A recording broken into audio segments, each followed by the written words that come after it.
አንተ ቁርስ በልተህ ነው እንግዲህ የምንችል አይመስለኝም። እንደውም አትቻልም እንኳን በልተህ ነገ ይበላሉ። ያው ድርሳነ መድኃኒዓለም ቅድም ላነብሎት የነበረው ጡቷን ያጠባችሁ ማለት ነው። ወገድ ለመባት ሲሆን ያው ኧረ ተው ጡት ጨርሰናል። ኧረ ጡት ጨርሰናል። ተው አንተ ሰው ተው። አልጨረስንም። ወደ ጡት ልንሄድ ነው ዛሬ። ጡት አምሮት ይወጣል ማለት ነው። ይሄ ታምረ ማርያምን ያውቁታል አይደል? ይሄን ታምረ ማርያም ያውቁታል አይደል? ኧረ በእናትህ እኔ ታምረ ማርያም አንብቤም አላውቅም። አዳምጬ እንጂ አንብቤ አላውቅም። ቢገርምህ። እሺ ይሄኛውንስ ታምረ ማርያም ያውቁታል? እንት ነው ደግሞ አይ መከራ ነው። አያውቁትም። ሁለቱንም አያውቁትም። እሺ ይሄኛውን ታምረ ማርያም ያውቁታል? ያርብዬ ላክልኝ አንድ ሁለቱን ወደ እኔ ሲል አንብበው። ኦኬ እሺ አንብቤውም አላውቅም። እሺ አሁን ያድምጡ። ኦኬ ሌላ አንድ ጡት የጠባ ላሳየዎትና ማርያም ጡቷን ያጠባችበት ተው ይቅርብ። በቃ የጡት ነገር ከዚሁና ጡት ከኢየሱስ ውጪ አጥብታ አታውቅም ያለው ነው።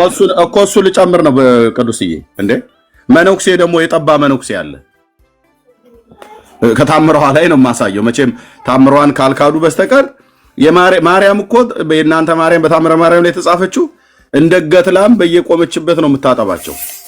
አጠባች መቼም እና የእናንተ ማርያም አይ እውነቴን ነው የምለው። ይሄው አይመስጥም። አንድ አገላለጽ አይመስጥም። ኖ እንደ ገትላም ብዬ ያልኩት የእናንተ ማርያም እና ያል ነው እንጂ እኛ የጌታችን እናት ያድመጡ። ኧረ ችግር የለው። ችግር የለብኝም። ይሄው ታምር ስንት እንደሆነ መምህርዬ ያድመጡ። ታምር 56 ላይ 56ኛው ታምር ላይ ያ በእንተ መነኮሳት በእንተ መነኮስ ዘጸላ መምህሩ በኃጢያ ማነው በኃጢ ነዋይ ይላል። በዚህ ታምር ላይ 56ኛው ታምር ላይ ክፍሉ ረጅም ነው። እኔ ሙሉን ነው ያነበብኩት፣ ቆርጬ አይደለም። ይኸው ከዚህ ጀምሮ ነው። ሀተታው በጣም ሰፊ ስለሆነ እና እዚህ ጋርም ትለዋለች። ይሄ መነኩሴ ይምጡ መምህር ወደዚህ አንዴ። ይሄንማ መስማት አለበት።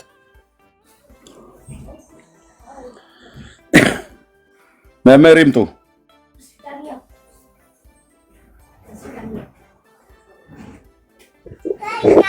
እሺ ምን ይላል ይሄ? ኦኬ ደውለው ነው ያስወጣቸው። ችግር የለውም። እዚህ ላላችሁ አነባዋለሁ። ታሪኩ በጣም ሰፊ ነው። መጽሐፍትን አብዝቶ መማርን ድርሰትን መድረስን ግን አትሻው። ይህንን ትምህርት አብዝቶ መማር ብትሻ ከኔ ጋር አንድነት የለህም አለችው። ባይዘው የኦርቶዶክስ ማርያም ዕውቀት ጠልናት። የምትጠላው ደግሞ መዝሙረ ዳዊትና ወንጌልን እንደዚሁም ደግሞ ሌሎችን መጽሐፍትን መማር። ዝም በል እባክህ አንተ አስመሳዩላ። አንተ ራስህ አሳምተህ መጥተህ ደግሞ እንትን ትላለህ። አስመሳዩላ ካስመሳይና እታችሁ ረድል ይባላል። ያኔ ጎረምሳ አይደለም። አሁን አንጀታችሁ ረር ቀጥል እያለ ይሄን መንፈሳዊ ግልሙትናችሁን በጌታ እናት ስም የጻፋችሁትን እናሳያለን ማለት ነው። ኦኬ እና ለመዳለቅ ያመነኩሴ ይህንን ቃል በቃል ከመቤታችን አንደበት ሰምቶ ደነገጠ፣ ፈራም፣ ሰውነቱ ሁሉ ተንቀጠቀጠ። እመቤታችን ብሩክ ሆይ በኔ ልቦናሽ ከጸናብኝ ከአንቺ ጋር ክፍል አንድነት ከሌለኝ ይህንን ጽዋ መጠጣቱ ምን ይረባኛል? ምን ይጠቅመኛል? ምን ይጠቅመኛል? ነገር ግን እመቤቴ ሆይ የኔ ፍቃድ አይደለ ያንቺ ፍቃድ ይሁን አላት። ይህንን ከተነጋገሩ በኋላ እመቤታችንም ያንን መነኩሴ ባረከችው፣ በፍቅርም ተቀበለችው። የተባረከ ሚስጥርን የሚናገር ወተትንም ከጡቷ አጠባችሁ ይላል። ከጡቷ ከየት አጠባችሁ? ከጡቷ። ያው እማጥባቲያ ሐሊብ ነባቤ ወብሩክ ከጡቷ። ስለዚህ የኦርቶዶክስ ማርያም በየቦታው ነው ጡት የምታጠበው። ይሄንን መንፈሳዊ ግልሙትና በጌታችን እናት ስም የጻፋችሁ ጠማማና ገልበጥባጣ ትውልድ ለማርያም እኛ ነን የምንቆመው ምስክር ብላችሁ ትላላችሁ። ኦኬ መጽሐፍቶቻችሁ የተሸከሙትን ጉድ ብናሳያችሁ መምህሩም እንግዲህ አንገደገዳቸው ማለት ነው። ለምን ወረዱ መምህር? ለምን ተስፈንጥረው ወረዱ? ኑ እንጂ ይግቡ። ምነው ተመቀኘህ ነው ያሉት። ያው ሌላ አሳየውታል። የባሰ ማለት ነው። የባሰ መድኃኔዓለም ክርስቶስ ምስክሬን የባሰ ይሄ ተአምረ ማርያም የቤተክርስቲያኒቱ ነው። በ1985 ዓመተ ምህረት እጄ ላይ የነበረው የቀደመው ተአምረ ማርያም ነው። የታለ ግሪኑ ማማ አጭሮ ግሪኑ አለ ሌላ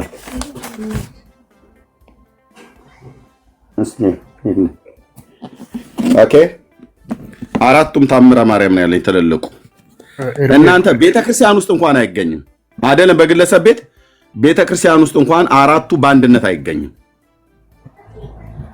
ኖ መምህር ለምን ወጡ? የባሰ ጆሮን ጨው የሚያደርግ ነገር አሳየውታለሁ። ይሄው በትንሳኤ ዘጉባኤ፣ ይሄው በገብረ ስላሴ ብርሃኑ፣ ይሄም በትንሳኤ ዘጉባኤ ነው። ተስፋ ገብረ ስላሴ ደግሞ አለ። ኖ ለምሳሌ በደማስቆ ነው እሱ አይደለም አንጭሩ ማማ ተአምረ ማርያም ግሪን በግሪን የተጻፈው በጣም ትልቅ ሆኖ አጭር እዛው ገራዥ ውስጥ ነው ያለው። እፈልጋለሁ ፕሊስ። ኦኬ በዚህኛው ታምር 98ኛው ላይ ይገኛል። እዚህኛው ላይ 98 ሚዩት አድርገው መምህር ሚዩት ያድርጉት። 98ኛው ታምር ላይ እንዲህ ተብሎ ተጽፏል። ጳውሎስን በደማስቆ ያገኘችው ማርያም እንጂ ክርስቶስ አይደለም። ምክንያቱም ቤተክርስቲያኒቱ ክርስቶስን ጠምዳ ነው ያዘችው። እንዴት እንደምትጠላው የኢትዮጵያ ኦርቶዶክስ ተዋሕዶ ቤተክርስቲያን ኢየሱስ ክርስቶስን እንዴት እንደምትጠላው ለማየት መጽሐፍቶቿን ብቻ ማንበብ ነው። ይኸው ካሜራ ከፍቼ በዚህኛው አሳያለሁ፣ በተስፋ ገብረ ስላሴ ማሳያለሁ። እዩት። ይሄኛው በገብረ ስላሴ ብርሃኑ የታተመ ኦርቶዶክስ ተዋሕዶ ቤተክርስቲያን ለጥቅም የምታውለው ለአገልግሎት የምትጠቀምበት ትልቁ ታምረ ማርያም ነው። ይሄን በትንሳኤ ዘጉባኤ የታተመ ሁለቱም ነው። የተስፋ ገብረ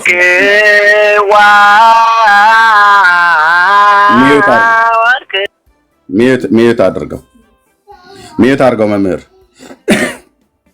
ኦኬ አሁን ዋይ ማለት አይደለም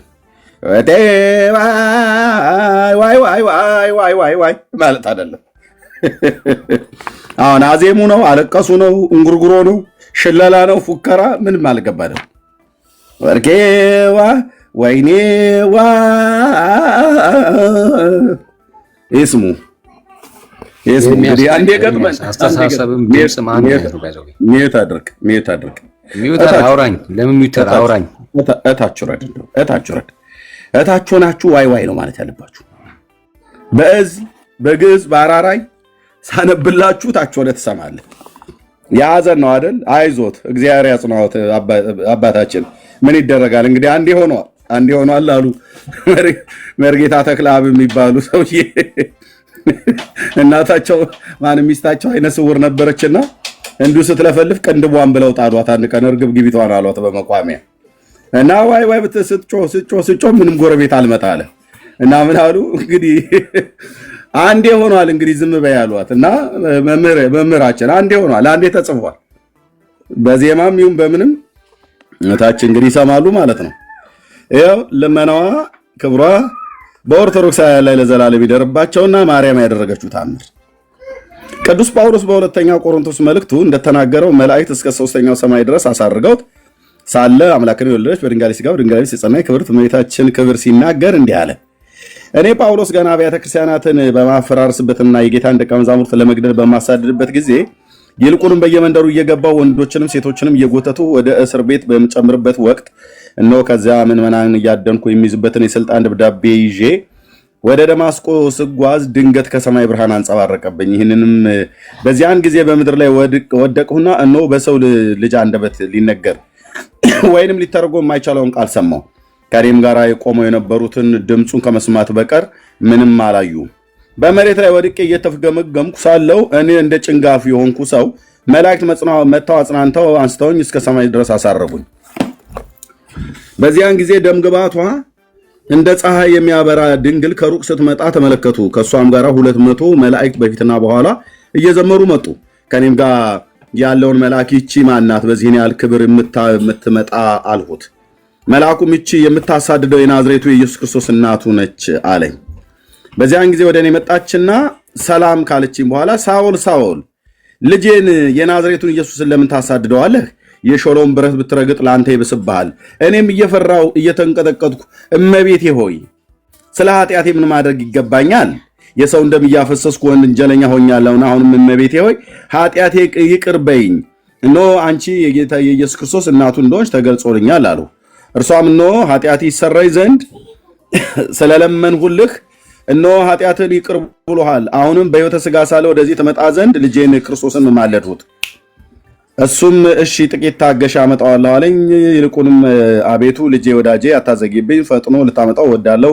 በእርሱ ትምህርት ዘመን ስምህ እጅግ እንዲመሰገን ታውቃለህና አልኩት። ልጄም ወዳጄ እናቱን እናቴ ሆይ በአሕዛብና በነገሥታት በእስራኤል ልጆች መካከል የሞቴ መስቀል በመሸከም በጣፈጠ አንደበቱ በቀለጠፈ አነጋገሩ በታማኝነቱ የወንጌልን መንግስትን ያስተምር ዘንድ የተመረጠ ወንጌል አርበኛ አድርጌ እልከዋለሁ ብሎ አለኝ ይላል። ከዛ አዘዘች ማርያም። መላእክት ናቸው ያጠመቁት። ያው እንግዲህ ጉዶት ማለት ነው። መምህር በደማስቆ ተገልጣለት ቅድም ያሏትን ጳውሎስን ለምን ታሳድደኛለህ ብሎ ያለው ማነው? እዚህ ያለችው ማርያም ናት። ደማስቆ ላይ የተገለጠችለት ማርያም ናት። ያው በእንተ ጳውሎስ የኦርቶዶክስ ጉድ እጎትትላችኋለሁ። ቆይ እጎትትላችኋለሁ። ያው ጡቷን ለመባህ ጽዮን እዚህ ላይ አጠባች። ድርሳነ መድኃኔዓለም ላይ ለመነኩሴ እውቀት ላልገባ ብሎ ላለው መነኩሴ እዚህ ላይ ያገባች ማነው? እዚህ ላይ አጠባች። ልጨምር ሌላ የጡት ማጥባት። ከዛ እኮ አልፋ ድንግልናህን ጠብቅልኝ ብላ ጎረምሶችን ድንግልናቸው ለሌላ ሴት እንዳይሰጡ ወንዶች እንዳያገቡ የምትከላከል ናት። እግዚአብሔር ጋብቻ ንጹሕ መኝታም ቅዱስ ነው ብሎ የሚለውን እሷ ግን የወንዶችን ድንግልና ለእኔ ጠብቅልኝ ትላለች። የኦርቶዶክሷ ማርያም የጌታችን እናትስ የለችበትም። ከጌታችን እናት ጋር በስም ብቻ ነው የሚገናኙት። የጌታችን እናት ግን የለችበትም። የወንዶችን ድንግልና ጠብቅልኝ ብላ እንደምትል መምህር ሰምተዋል። ንስቲ ይግቡ። መቼ በጡቱ ብቻ ቀረ? በድንግልናም ጉዳይ ነው። ሚስት ከምታገባ ከሆነ እኔ እቀናለሁ ትላለች። እቀናለሁ ሚስት የምታገባ ከሆነ ይምጡ። ይሄው መድኃኔዓለም ክርስቶስ ምስክሬ ከፍተዋለሁ። ባይመጡም ከፍተዋለሁ። መቼ በከንፈር መቼ በጡት ብቻ? የወንዶችን ብልት ቁረጡ ትላለች። የወንድ ብልት በሙሉ ነው የምታስመደምደው። እቺ ማርያም የተባለችው የኦርቶዶክሷ የወንድ ብልት በጣም ነው የምትጠላው እና ታስቆርጣለች። የሴቶችን ብልት ደግሞ ሳሙ ትላለች። የሴት አፍረተ ስጋ የሴትን ብልት ሳሙ፣ የወንድ ብልት ቁረጡ ትላለች። ያው እየተጎተተልህ ነው ማለት ነው። በየትኛው ይሻላችኋል? እንደች ሴትዮ ግን አይደለም። በየትኛው ይሻላችኋል? ኦርቶዶክሳን በየትኛው ታምረ ማርያም? ይሄው ትልቁ ታምረ ማርያም። እንደውም ይሄኛው ከጥንት አባቶች ንባብና ትርጓሜው የመጣው ነው። በዚህ ይሻላችኋል?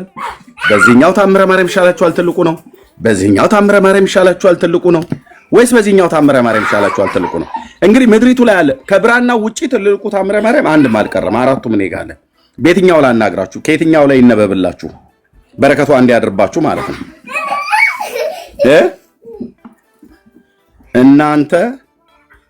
እናንተ ጉደኞች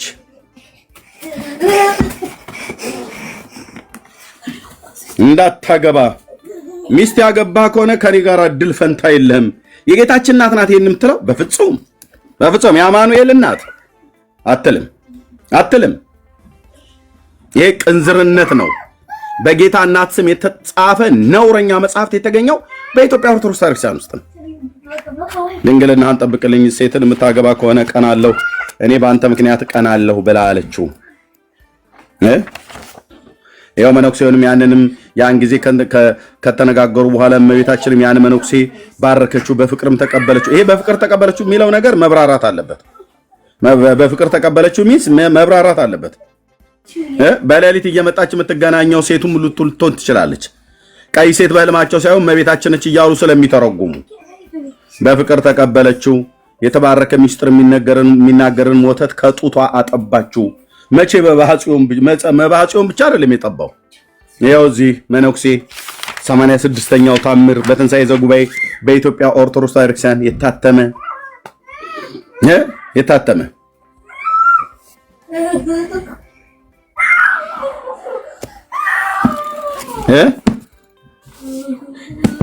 በደማስቆ ተገለጠችለት ይላል በዚህ በገብረ ስላሴ ብርሃኑ በዚህኛው ትርጉም 98ኛው ታምር ላይ በተስፋ ገብረ ስላሴ ደግሞ በዚህ በትልቁ ደግሞ በዚህኛው ላይ ደግሞ 97ኛው ታምር ላይ ተመሳሳይ ምን ይሻላል? ኦርቶዶክሳውያን ማልቀስ ብቻ ዋይ ዋይ ማለት ብቻ ውርደታችሁ ጉድ ነው። ጉድ ከስንክሳራችሁም እናሳያለን። ስንክሳርህን እናወጣዋለን ማለት ነው። ማንበብ ብቻ እናንተ ደግሞ መሳደብ ብቻ ነው ያለባችሁ። ኦርቶዶክሳውያን ወጥራችሁ ጴንጤን መሳደብ ያለባችሁ። መጽሐፍ እንዳታነቡ፣ መጽሐፍ ቅዱስ እንዳታነቡ፣ የራሳችሁን መጽሐፍት እንዳታነቡ፣ ዝም ብላችሁ መሳደብ ብቻ። ከጥንት እኛ የጥንት የጠዋቱ እያላችሁ መሳደብ ብቻ። ቤተክርስቲያን ጽፋለች፣ ታተማለች፣ እናንተ አታነቡ። ጴንጤው ግን መጽሐፍ ቅዱስ ከማንበብ አልፎ ስንክሳርህን እያነበበው ነው። ስንክሳር ኑ አሳያችኋለሁ። ጦት መጥባት ነው ያላችሁት፣ እንዴት እንደሚጠባቡ አሳያለሁ ማለት ነው። ምን አለ ኤርሚያስ ብለካል? ምንም አላላችሁኝ። መጽሐፍቶቻችሁ ናቸው ያሉት። ይኸው ከየትኛው ያሻላችኋል? ቢፌ ቤትኛው እንቆንጥጣችሁ እመቤታችን ያላንቺ አይናችን አይገለጥም ፍቅራችን መንፍቅርሽ በልቦናችን ጠንቶ ፍቅራውን ጣዕሟን በረከቷን ያሳድርባችሁ ብለ ቤትኛው ይሻላችኋል? ወንድሞቼ ቤትኛው ላናግራችሁ። በዚህኛው ታምረ ማርያም ወይስ በዚህኛው ይሻላል ወይ? በዚህኛው ቤትኛው እናንተ ማርጣችሁ ቤትኛው ስንነግራችሁ ነው የሚገባችሁ።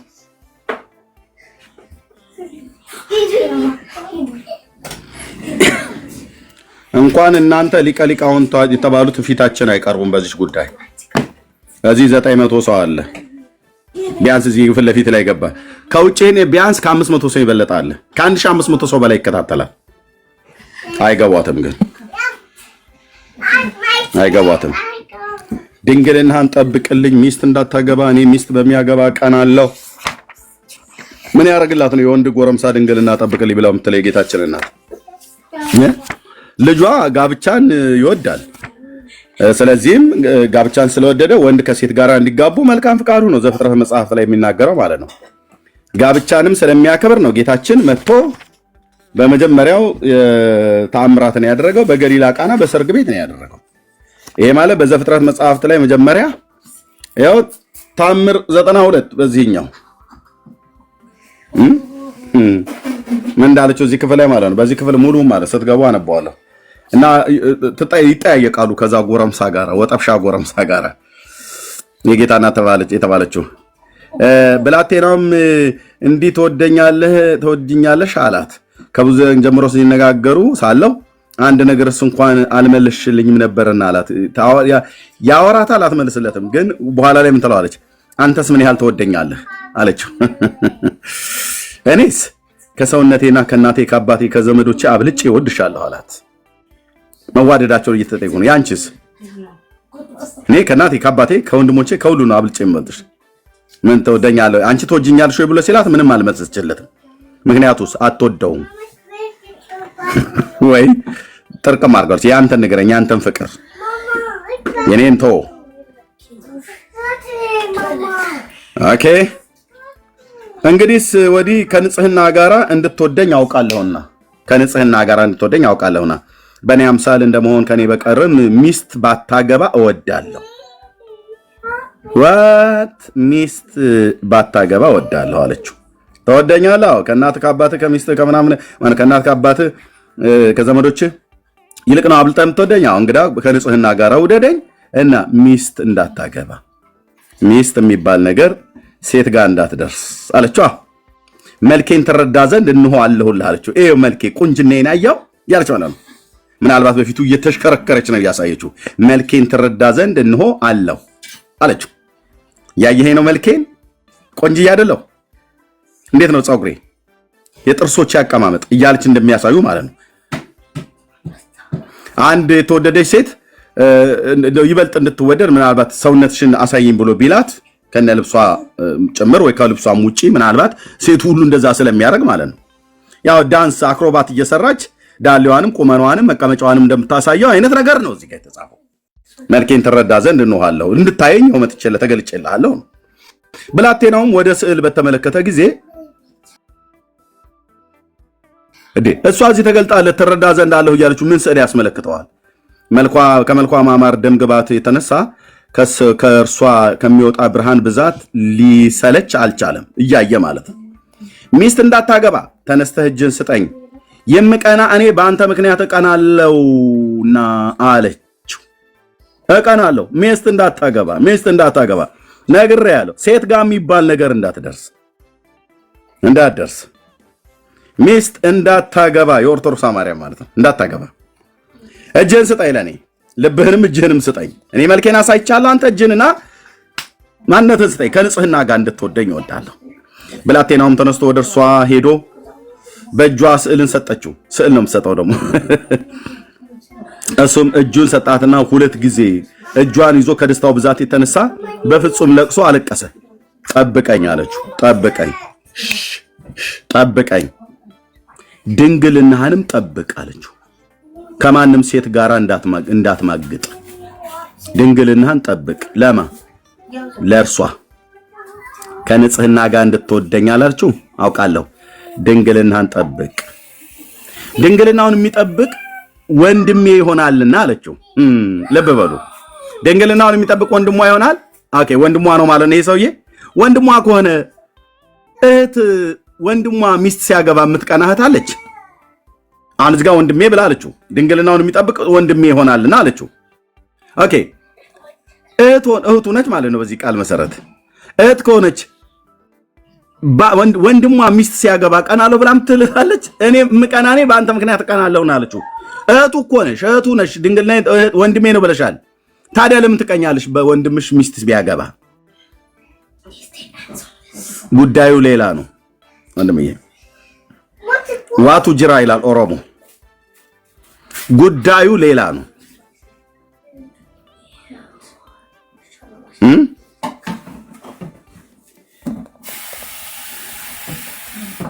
እናት ስለሆነች አልክ። አያትስ አይደለችም?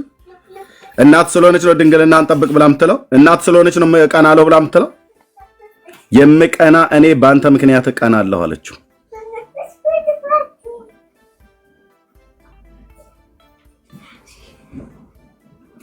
ኑ ሌላ ጨምራለሁ፣ ግን ዝምታ ሆነ ጸጥታ እንደሚለው ወገን ይሄ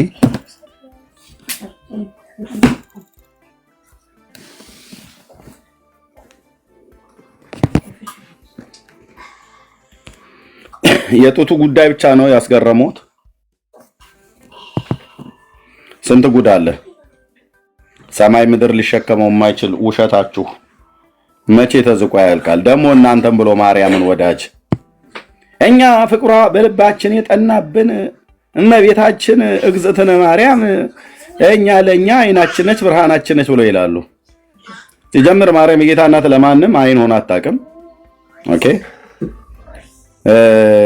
ግን ኦርቶዶክሳውያን ማርያምን እንዴት እንደሚጠሏት ያለ ርህራሄ በራሳቸው መጽሐፍት ነው እንደ ፋሲካ በግ አጥንት ከትክቼ የምጥለው እዚህ ፊት ለፊት ላይ ማለት ነው። በዚህ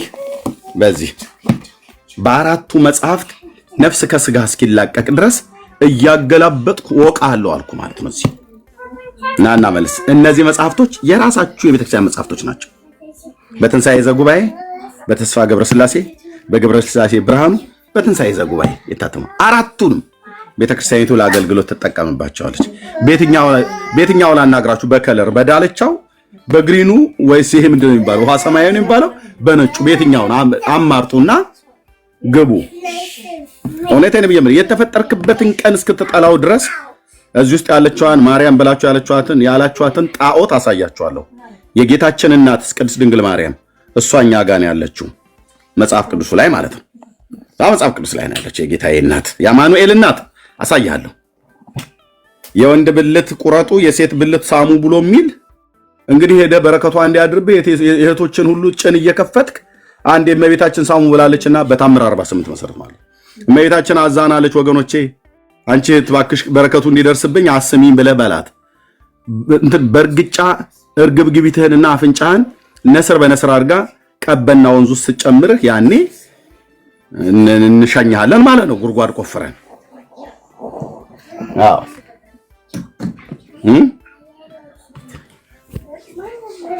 ሴቱን ሁሉ መጠየቅ ነው ያለብህ አንዴ ብቻ አስሚኝ እያልክ ማለት ነው በምን መሰረት ይሄው ተአምረ ማርያም ተአምር 48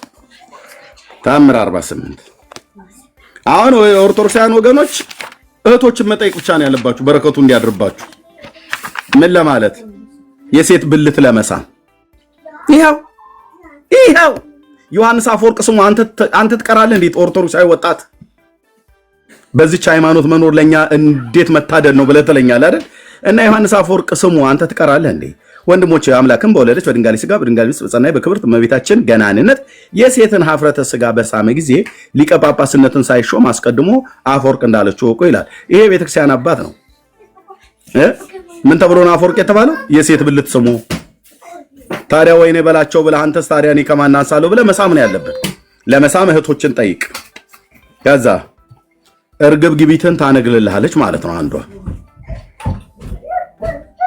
በታኮ ጫማ ባናትህ ላይ ስትከተው እዛ በቃ ቄሱ ቆሞ ይፈቱሃል ምክንያቱም ይሄን እንድታረግ ማርያም ልጅ አዘዘች ይሄው ወደ ተፈረደባት ሴት ቀርቦ እግዚአብሔር ከሴት በስጋ እንደተወለደ አምናለሁ እያለ ሀፍረተ ስጋዋን ብልቷን ማለት ነው ሴት በአፉ ሳመ ኦርቶዶክሳዊ ወጣት ወንድሜ እህቴ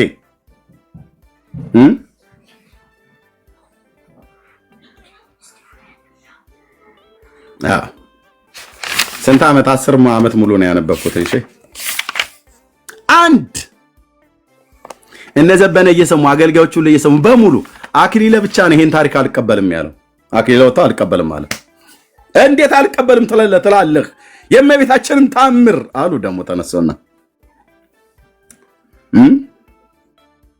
የወንዶቹን ታስቆርጥልሃለች ያንተን ምድምድ አርጋ ከነቃጭሉ ታስበጥስልሃለች ማለት ነው በረከቷ እንዲያድርብህ አታስቆርጥም ወንድሞች ኦርቶዶክሳውያን ወንድሞች ለማስቆረጥ አልተዘጋጃችሁም የወንድም ብልት ቁረጡ ብላ ስለምትል ማለት ነው እስኪ 77 ቁጥር ጻፉ ለማስቆረጥ እንትን ያላችሁ የወሰናችሁ አቤት እርሚ ይቅርታ መጽሐፍ ቅዱሳዊ ማስረጃ ልስጥ ሚዩት አድርገው መጽሐፍ ቅዱሳዊ ማስረጃ ያንተንስ የተቆረጠውን ታሳይነ 77 ቁጥር ይጻፋችሁ ነው ጎበዞች ሰይ የእመቤታችን ወዳጆች ብልታችሁን ለማስቆረጥ ነው አይደል ወንድሞች ኦኬ ጥሩ እንልካለና ታዲያ ጥሩ አድርገው የሚመደምዱልህ አሉ ትውልዱ ጨክኗል ለእመቤታችን ፍቅር አይደል ሶስት ሰው ነው እንደ ደጋግሞ የሚጽፈው እንደ ጻጻፉ እንጂ 77 ቁጥር ምህረት አሁን እንደ አንቺ ብታስቆጥ ምኑ ይቆረጣል አረ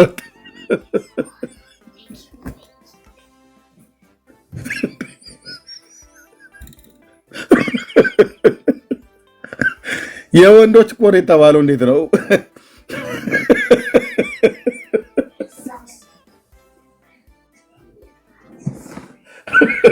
እኩልነት የሚባል ነገር አለ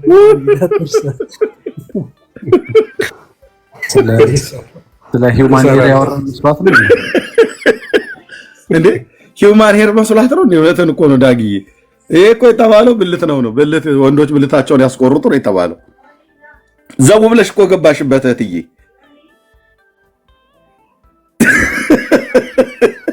እኔ ማስቆርጣለሁ አላለችም ታይ ክፉ አታናግሪኝ ማነሽ ወይዘሮ ጥዶ ዘለል ክፉ አታናግሪኝ መጽሐፍቶቻችሁ የሚያወሩት ሰው ፊት እንዳትቆሙ ነው የሚያረጓችሁ ወንድሞች እናቶች እውነቱን ልንገርህ ብራዘር እውነቱን እንንገራችሁ መተመ ቤቴ ወላዲቴ አዛኝቱ ርህሪቱ ምናምን ብለህ ብትል መጽሐፍቶቹ ቢነበቡ ብታነቧቸው ፊታችን አትቆሙ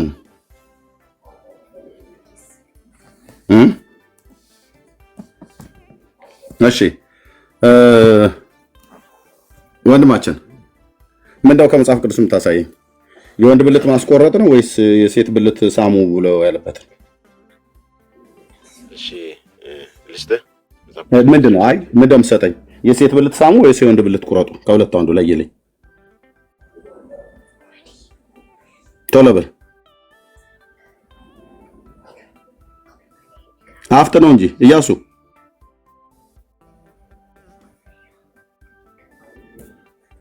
በልታችሁ ረች። ለዚሁ ነው ዝም የምትለው።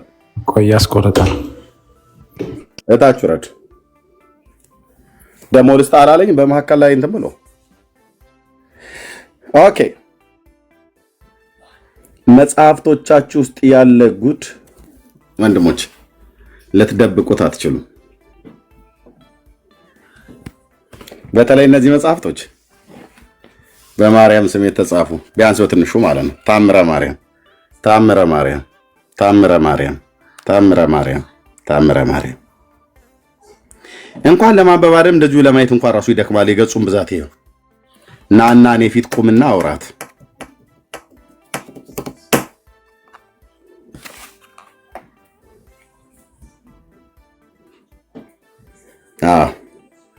እዛ በስንክሳር ደግሞ እመጣልሃለሁ ማለት ነው። በዚህኛው እንትን ሲል ስንክሳርህ ደግሞ እዚህ ይወጣልሃል።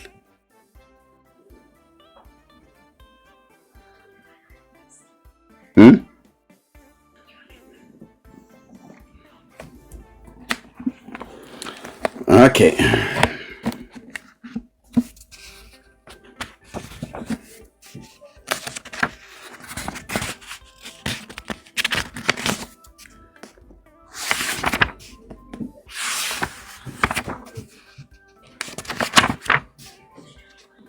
ኦኬ ወገኖች ቀጥሉ። የሚመጣ ሰው የለም፣ የሚመጣ ሰው የለም።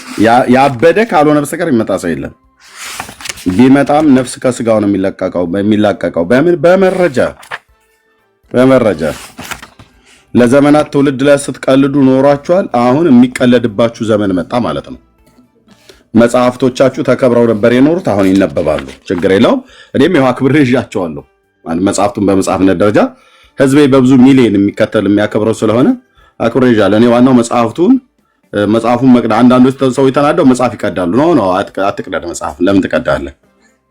መጽሐፍ በመቅደድ አይደለም፣ ውስጡ ያለውን አንብቦ ሐሰት መሆኑን ማሳየት እንጂ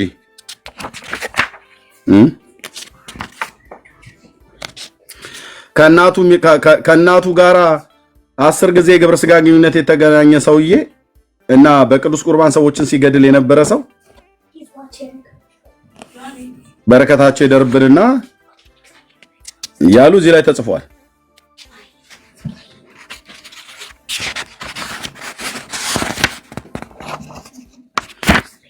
እሺ ወንድምነት ቤቱን ምራው አለህ ወይስ ተኛ?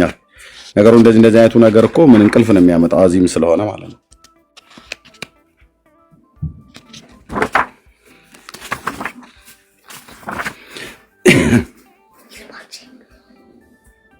Johnny, you know the reason I'm watching?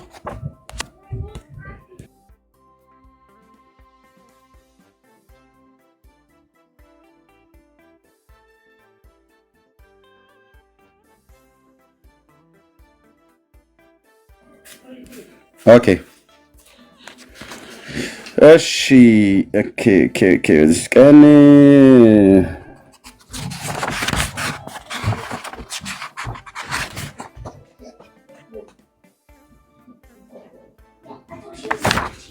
ወንድምነት አለህ ዳኒ?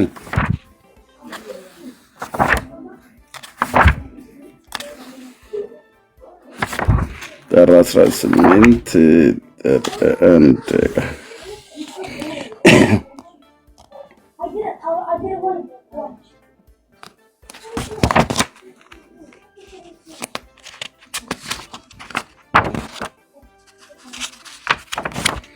ቅዱሴ አላችሁ አይደል? ይኒ አለን እርሚ በሉ አለን። ካልሆነ አንተ ብትከፍት ማርያም ከጫማ አንሳ ጫማ ከሷ በልጦ ቤዛ ተብሎ ሲባል ጫማ የዓለም ቤዛ አልተባለም። ሙሴ የዓለም ቤዛ አልተባለም። ገንዘብ የዓለም ቤዛ አልተባለም። ግብጽ ቤዛ ለአንተ ፈንታ አድርጌ ሰጥቻለሁ ብሎ ሲል በነብዩ እግዚአብሔር ኢሳይያስ ላይ ግብጽ ከማርያም በልጣ አይደለም ቤዛ የተባለችው። ቤዛም ተብሎ እንኳን ቢባሉ እነሱ የዓለም ቤዛ አልተባሉ። ማርያም ግን የዓለም ቤዛ ነው የተባለችው። ግብጽ ቤዛ የተባለችበት ፈንታ አድርጌ ሰጣለሁ ነው። ሳባንና ኢትዮጵያን ግብፅንም ለአንተ ፈንታ አድርጌ እሰጥሃለሁ ነው ያዕቆብ አትፍራ ብሎ ባለበት ጌታ ማለት ነው። ጫማ ቤዛ ተብሎ ሲባል የዓለም ቤዛ አልተባለም ማለት ነፍስ ጌታችን ኢየሱስ ክርስቶስ ቤዛ ተብሎ በተጠራበት መጠንና ልክ ነው ማርያም ቤዛ የተባለችው። ክርስቶስ ለኃጢአተኞች ሞተ፣ ማርያምም ለኃጢአተኞች ሞተች ነው የምትለው ቤተክርስቲያኒቱ። ጫማ ለኃጢአተኞች ስለሞተ አይደለም ቤዛ የተባለው። ሙሴ ስለ ኃጢአተኞች ስለሞተ አይደለም ቤዛ የተባለው። ገንዘብም ስለ ኃጢአተኛ ስለሚሞት አይደለም ሟች አይደለምና ማለት ነው። ኢቭን ከነዚህ ውስጥ ይቅርታ ሶስቱ ግዑዞች ናቸው። ግብፅ ቤዛ የተባለችው አገር ናት፣ ግዑዝ ናት። ገንዘብ ቤዛ የተባለው በምሳሌ 13:8 ላይ ግዑዝ ነገር ነው። ጫማም ግዑዝ ነው በመጽሐፈ መሳፍንት መጽሐፍ ምዕራፍ 4 ቁጥር 4 ላይ ማለት ነው። ማነው ሩት መጽሐፈ ሩት ምዕራፍ 4 ቁጥር 4 ላይ። ሙሴ ግን ሰው ነው።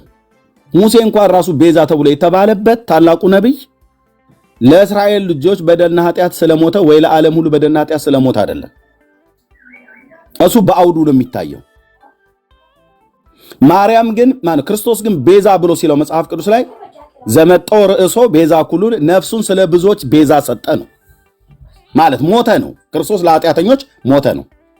ማርያምን ቤዛይተ ኩሉ ዓለም ብለው ሲሏት ማርያም ለኃጢአተኞች ሞታለች ነው። ማንም ትለው ኦርቶዶክስ ተዋሕዶ ቤተክርስቲያን። ለዚህ ነው ባለፈው ከሊቃውንቱ ጀምሮ አንዳቸውም አልመልሱም። ለእናንተ የመመለስ ግዴታ የለብንም ነው ያሉት።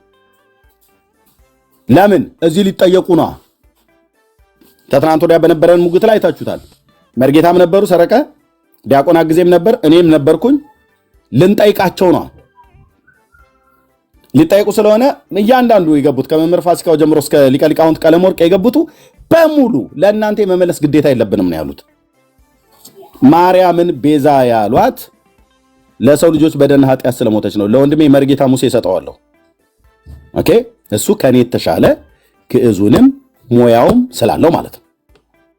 ትህትና ማለት የዝም ብሎ ለማንቆለጳጰስ ሳይሆን ሪያሊቲው ይሄ ስለሆነ ከኔ ይልቅ የኢትዮጵያ ኦርቶዶክስ ተዋሕዶ ቤተክርስቲያንን በደንብ ስለሚያውቃት ቅኔ አዋቂም ስለሆነ ግስ አዋቂም ስለሆነ ቤዛ ተብላ የተባለችበት ግን ወንድሞች እናቶች ለኃጢአተኞች ስለሞተች እንጂ ምክንያተ ድኅን ወይ ደግሞ ዳግማዊት ሔዋን ስለተባለች አይደለም።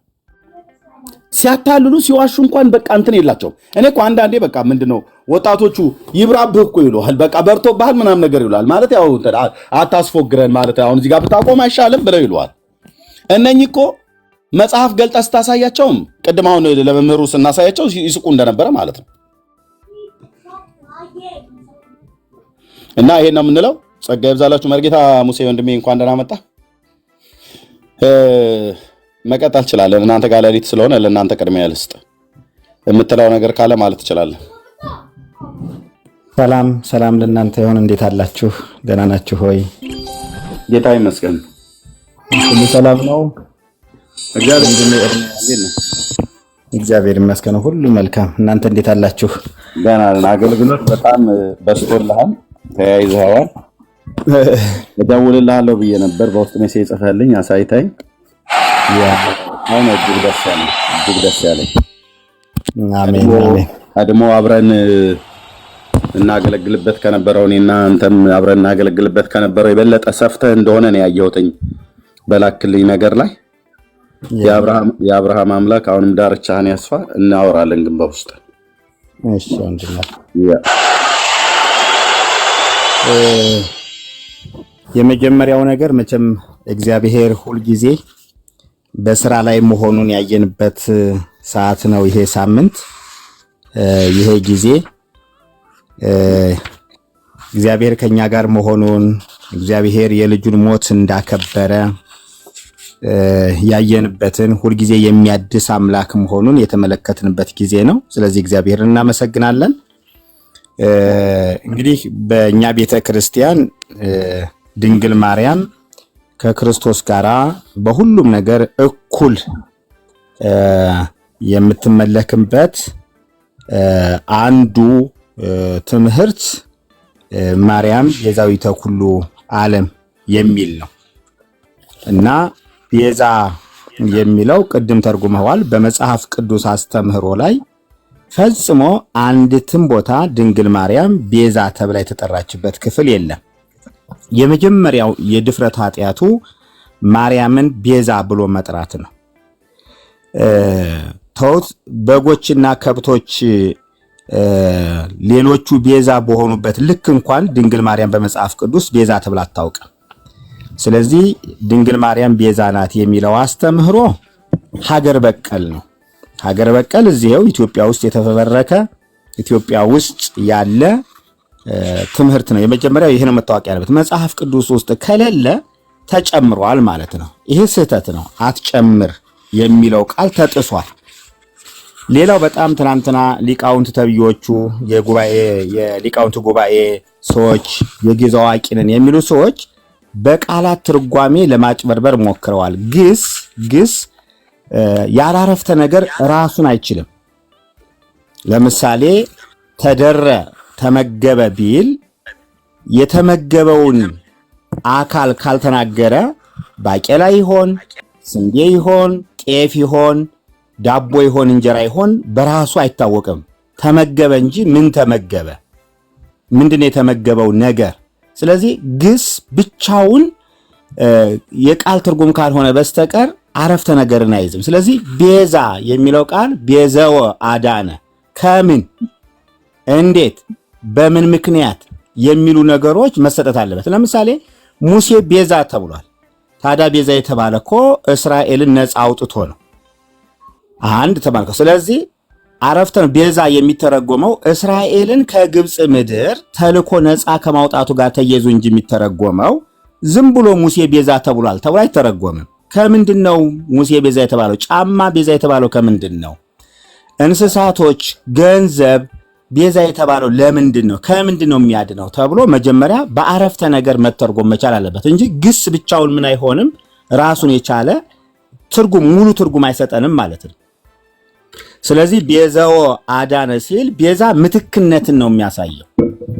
ለምሳሌ እነሱ የጠቀሱት ጥቅስ ሙሴ እስራኤልን ከግብፅ ምድር አወጣ፣ የሙሴ እናት ግን አወጣች ተብሎ አይታወቅም። እኛ ገር ኢየሱስ አዳነ ማርያምም አዳኝ ናት ነው። እንደዚህ አይነት ትርጉም የለም። መስዋዕት የሚሆነው ሁል ጊዜ የተሰዋው በግ እንጂ የወለደችው እናት አይደለም። መስዋዕት የሚባለው መሰዊያው ላይ ያለው ነው። ይህን ልብ በሉ። ያለበለዛማ የእስራኤል በጎች ሁሉ መስዋዕት ሆነዋል ሊያሰኝ ነው። አንድ መስዋዕት ነው የሚያስፈልገው ለኃጢአት፣ አንድ ቤዛ ነው የሚያስፈልገው፣ አንድ ምትክ ነው የሚያስፈልገው።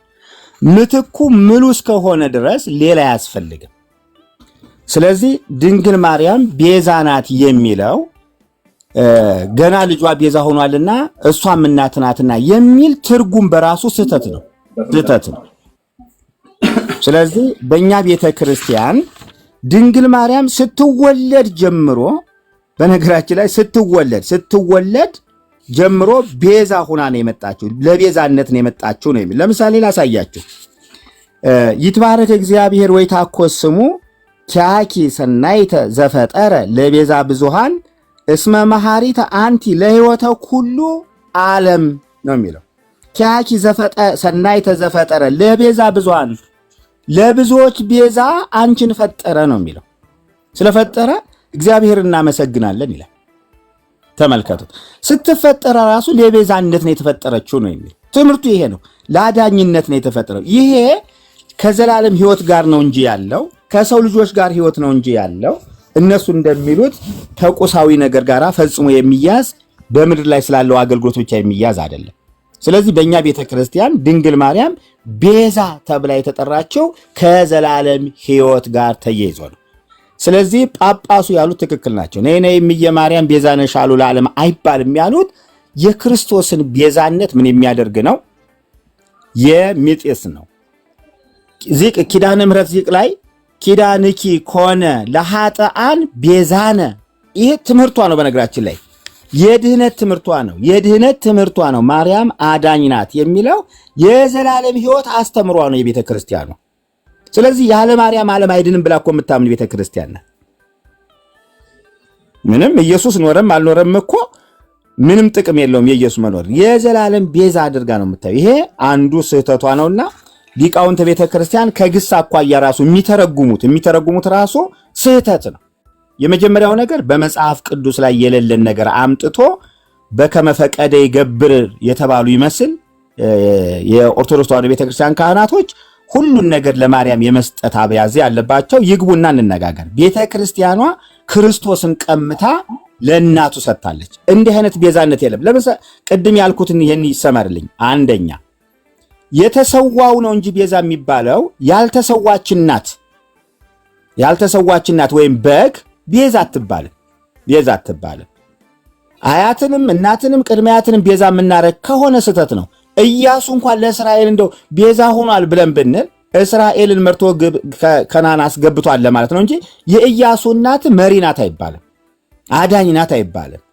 የነቢያት እናት ነቢያቶች ናቸው አይባልም። ነቢዩ ነው ነቢይ የሚባለው፣ መሲሁ ነው መሲህ የሚባለው፣ መስፍኑ ነው መስፍን የሚባለው እንጂ ወላጆች መሳፍንት ናቸው አይባሉ። እኛ ቤተ ክርስቲያን ያለው የስተት ትምህርት በልጅ ምክንያት እናትን ወስዶ አብሮ መለጠፍ። ስለዚህ ነው ያለው። እንደው ካህናት ከገቡ ከነሱ ጋር ብንወያይ ደግሞ ደስ ይለኛል። ምን ይላል? እንደውም የአንድ እንትን ልጨምርና ልናገር። እንደዚህ ይላል ዚክ ላይ ነው የግንቦት ልደታ ላይ እንደዚህ ይላል። ክሌቱ አይሩግ አመበከዩ ብካይ ረከቡ ወለተ ዘታስተሰሪ ጌጋዬ ነው የሚለው። ይሄ ከቤዛነት ጋር ነው። ኃጢአትን የምታስተሰሪ ልጅን አገኙ እነዛች ማለት ለወንጌላውያን ኩልነ ዘኮነተነ ምጉያዬ። ይሄ ነው ትምህርታቸው።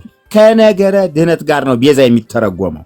የዘላለምን ሕይወት ከማስገኘት ጋር ነው የማርያም ቤዛነት የሚገኘው። ይሄ ደግሞ ኑፋቄ ነው። እንደው ትንሽ ልበል ብዬ ነው። ከገቡ እቀጥላለሁ። ሌሎቹ ካህናት ከገቡ ተባረክልኝ ወንድም አለ።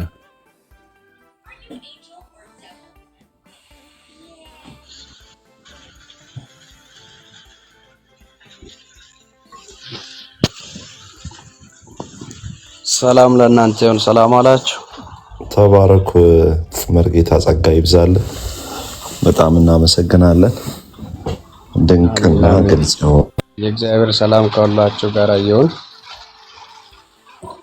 ቆይ ናቲ ቅዱሴ እያወራ ነው። ቆይ አንዴ ምን ታውቅ ኖ እኔ ይቅርታ አድርጉልኝ። ሙሴ የኦርቶዶክስ ናቲ ሚውት አድርግ። ቅዱስ ይቀጥል።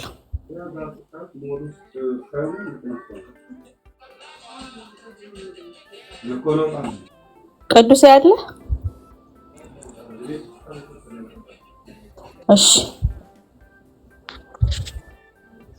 እሺ ናቲ እንኳን ደህና መጣ። ኦኬ እንኳን ደህና ቆያችሁ። ቅዱሴ አለ ጠፍቶ ነበር ድምጽ። ቅዱሴ ቀጥል። እንግዳም አለ ተቀበል። እሺ ሰላም ናቲ። ሰላም እግዚአብሔር ይመስገን። እኔ የምለው አሁን ያወራ ሙሴ ወዳጅ ሃይማኖቱ ክርስቲያን ነው ተሐድሶ አይደለም። ተረጋጋ። ስለ ሙሴ አይደለም እንትኑ ሙሴ ብቻ ሳይሆን መርጌታም ጭምር ነው። ስለ ኦኬ ጥያቄ ምን ነበር? ከየት ቤተ እምነት ነው አንተ? አስመስሎ የሚመጣው ተሐድሶ ሁሉ እየተቀበላችሁ ኦርቶዶክስ ናችሁ ባሉ ከየት ቤተ እምነት ነው? ለምን ቡዲዝም አስመሳይ ተሐድሶ ሁሉ ኦርቶዶክስ ነው አትበሉ። መጀመሪያ እየጠየቅኩ ነው። ለምን ቡዲዝም አይሆንም? ምን አገባ? ከየት ቤተ እምነት ነው? ነጠላውን ስለተመጠመ አይደለም ክርስቲያን የሚባለው። መጀመሪያ ጠይቆን ትመልሳለህ። የመጨረሻ እድል ልሰጥህ ነው፣ ላሰናብትህ ነው። እሺ ጨርስ። እሺ ሰማለሁ፣ ጨርስ። ከየት ቤተ እምነት ነው? ቅድም ተሳድቧል። ይሳደብ። ምን ኦርቶዶክሳውያን ስድብ እኮ ያው ዊ ኤክስፔክት ስድብ ከኦርቶዶክሳውያን ይጠበቃል። ምንም ኖርማል ነው። አስመስሎ መጠቀም እኮ ጥሩ አይደለም። በመጽሐፍ ቅዱስ አስመስሎ መጠቀም የለበትም ማንም ሰካራም።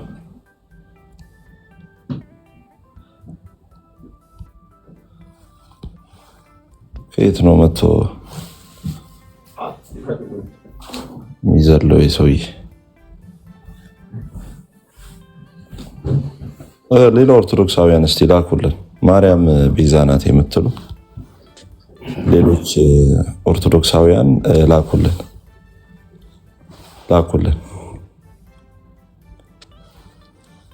ቤዛ ኩሉ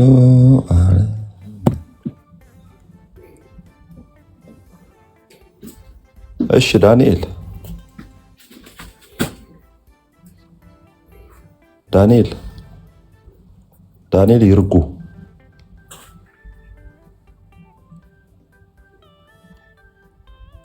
ይርጉ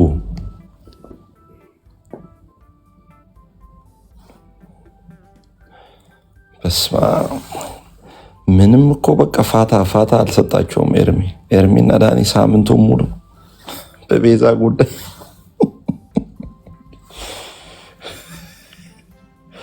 ሳምንት ሙሉ ደከማቸው። በቃ መግባት ኤርሚዬ ደከማቸው።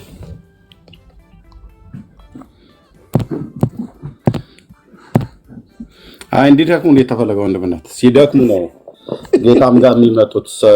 እናንተ ደካሞች ሁሉ አይደለ ያለው። አሁን እኮ አልደከምንም ነው እነሱ ክርክራቸው አልደከምንም ነው። ጌታ ደግሞ የሚፈልገው ደካሞችን ነው። እነሱ ብርቶች ሆኑ። በራሳችን ስራ እንጸድቃለን፣ በራሳችን እንላለን። በእኛ ቢያቅተን በማርያምና በሌሎች ተንጠላጥለን እንገባለን። ክርስቶስን ራሱን ብንክደው ጥምቀትንም ክርስትናንም ሁሉንም ብንክድ ዋናው እሷን አንካድ እንጂ እንገባለን ነው። ስለዚህ ያውቁታል፣ ልባቸው ያውቃል። እዚህ ውስጥ ያላቸው ኦርቶዶክሳውያን ከቤተሰቦቻችሁ ጋር በጣም ብዙዎች ስላላቸው አሁን እዚህ 400 ሰው አለ የሚሰማ በዚህ ሰዓት ማለት ነው።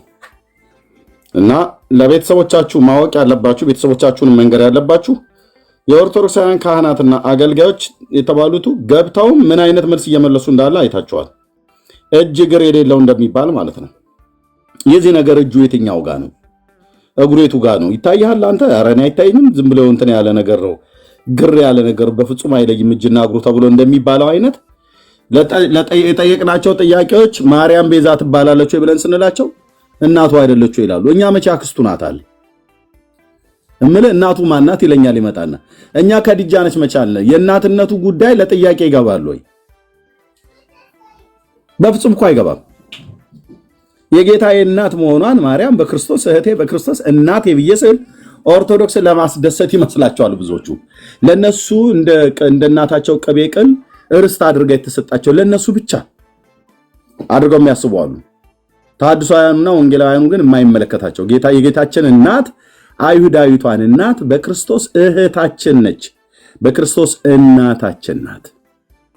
በቃ እንግዲህ መራራው ሐቅ ነው። ማንንም ለማስደሰት ማንንም ለማናደድ ብለን አይደለም የምንናገረው። የጌታችን እናት ነው ያልኩት። ልብ በሉ። አይሁዳዊቷ ልጃገረድ የጌታችን እናት ክርስቶስን የወለደችው እናቱ እሷ በክርስቶስ እህታችን ናት፣ በክርስቶስ እናታችን ናት። ቤዛችን ግን አይደለችም። ቤዛችን ተብላ አልተጠራችም። ሐዋርያቱም ቤዛችሁ ናት ብለው አልጻፉልንም። ቤዛ ነው ብለው የጻፉ ከእሷ በስጋ የተወለደው ጌታችን መድኃኒታችን ኢየሱስ ክርስቶስ አምላካችን ነው። ኦኬ። ቤዛነት ቅድም መርጌታ ሙሴ እንዳለው ሙሴ እስራኤልን ከግብፅ ምድር እንዳዳነ እናቱ ዮካብድም ከግብፅ ምድር አድናቸዋለች። እሱም አዳኝ እሷም አዳኝ ናቸው፣ እሱም ነቢይ እሷም ነቢይ ናቸው ተብሎ አልተጠራም። የነቢይ እናት ነቢይ አትባልም። ልጆቿ ነቢያት ናቸው። ማርያምን ለነቢይነት ጠርቷታል ጌታ። የሙሴን እህት ሙሴን ለነቢይነት ጠርቶታል።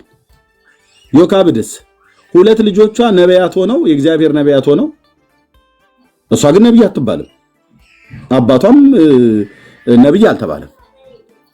ልጇ ሊቀ ካህን ሆኖ አሮን እሳቸውም መምሬ ዮካብድ አልተባሉ።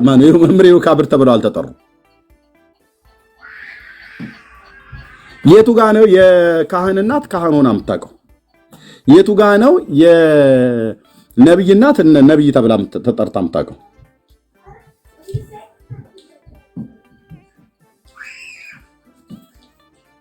እንዲህ አይነት ነው መልስ የሚመልሱልን መተው እናቱ አይደለች። በቃ የኦርቶዶክስ ትልቁ እውቀት ነገር ማርያም በተመለከተ ስጠይቃቸው ታማልዳለች ብሎ የሚል ጥቅስ አሳይቶ እናቱ አይደለች እንዴ ይላሉ።